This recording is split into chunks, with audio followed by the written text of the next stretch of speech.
Cocoa মেলনের এই সাউন্ডটার সঙ্গে বর্তমান সময়ে সব বাবা মায়েরাই পরিচিত, কিন্তু আজকে আপনাকে কোকো মেলন সম্পর্কে এমন কিছু ইনফরমেশন শেয়ার করব যেটা জানার পর হয়তো আপনার সোনামণিকে এই কোকো মেলনের কার্টুন দেখাতে কয়েক দফা ভাববেন। বর্তমান কর্মব্যস্ত সময়ে বাবা মায়েদের একটা ভরসার নাম কোকো মেলন, যে কার্টুনটা ছেড়ে দিলেই বাচ্চা একদম শান্ত ফিক্স হয়ে থাকে প্রায় ঘন্টার পর ঘন্টা কোকো মেলন কার্টুনের দিকে। কিন্তু আপনি কি কখনো ভেবে দেখেছেন এই কোকো মেলন কার্টুনের দিকে আপনার বাচ্চা কেন এত ফোকাসড, নাকি আপনার বাচ্চাকে ফোকাস করাতে বাধ্য করা হয়? দ্য নিউ ইয়র্ক টাইমসের একটা প্রতিবেদন বের করা হয়, যে প্রতিবেদনে বলা হয় কোকো মেলন বাচ্চাদের অ্যাটেনশন গ্র্যাব করার জন্য তারা এক্সপেরিমেন্ট চালায়, এবং সেই এক্সপেরিমেন্টটা হচ্ছে ডিস্ট্র্যাক্ট টেট্রন নাম। সেই রিপোর্টস অনুযায়ী 2 বছরের কম বয়সী বাচ্চাদের নিয়ে সেখানে 2টো টেলিভিশন স্ক্রিন রাখা হয়।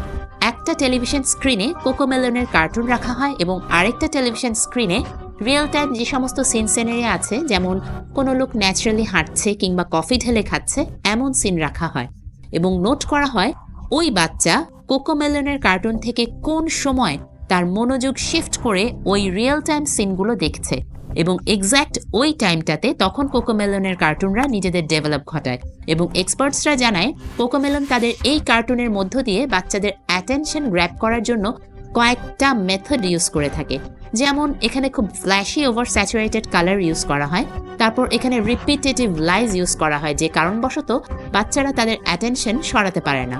বলা যেতে পারে অ্যাটেনশন সরাতে দেওয়া হয় না, কারণ প্রতি 2 থেকে 3 সেকেন্ড পর পর এখানে সিন চেঞ্জ করা হয়, এবং এত ফাস্ট পেসড সিন পরিবর্তনের ফলে বাচ্চারা আসলে মনোযোগ হারাতেই পারে না।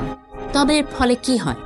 এর ফলে যে জিনিসটা হয়, এত ফাস্ট পেসড স্ক্রিন ঘন্টার পর ঘন্টা দেখতে দেখতে যখন রিয়েল টাইমে বাচ্চারা চলে আসে, তখন তাদের কাছে বাস্তব দুনিয়ার সব কিছু স্লো মনে হয়।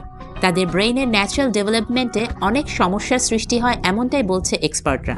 এবং এমন অনেক অভিযোগও শোনা যায় যে কোকো মেলন দেখার কারণে বাচ্চার কথা বলতে অনেক দেরি হয়, ইভেন কিছু কিছু বাচ্চাকে স্পিচ থেরাপিও দিতে হয়।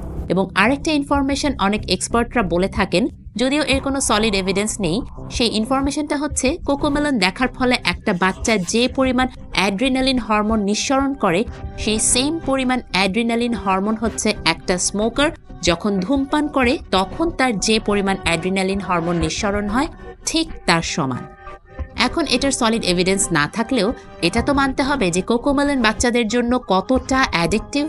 আর এই কারণেই কোকো মেলন বিশ্বের মধ্যে 3rd most subscribed YouTube channel, যার সাবস্ক্রাইবার নাম্বার এখন 186 মিলিয়ন, এবং মোস্ট ভিউড চ্যানেলের মধ্যে 2 নম্বরে, যেটা টোটাল মোস্ট ভিউ হচ্ছে 190 বিলিয়ন প্লাস। অ্যান্ড প্রতি মাসে এই কোকো মেলন প্রায় 4 বিলিয়নেরও বেশি ভিউজ জেনারেট করে। এখন কোকো মেলন নিয়ে বেশ কিছু নেগেটিভ ধারণা থাকলেও এর কিছু পজিটিভ সাইডও আছে, যেমন অনেক সময় বাচ্চারা নতুন ল্যাঙ্গুয়েজ শিখতে পারে, সামটাইমস সোশ্যাল ইন্টারেকশনেও হেল্প করতে পারে।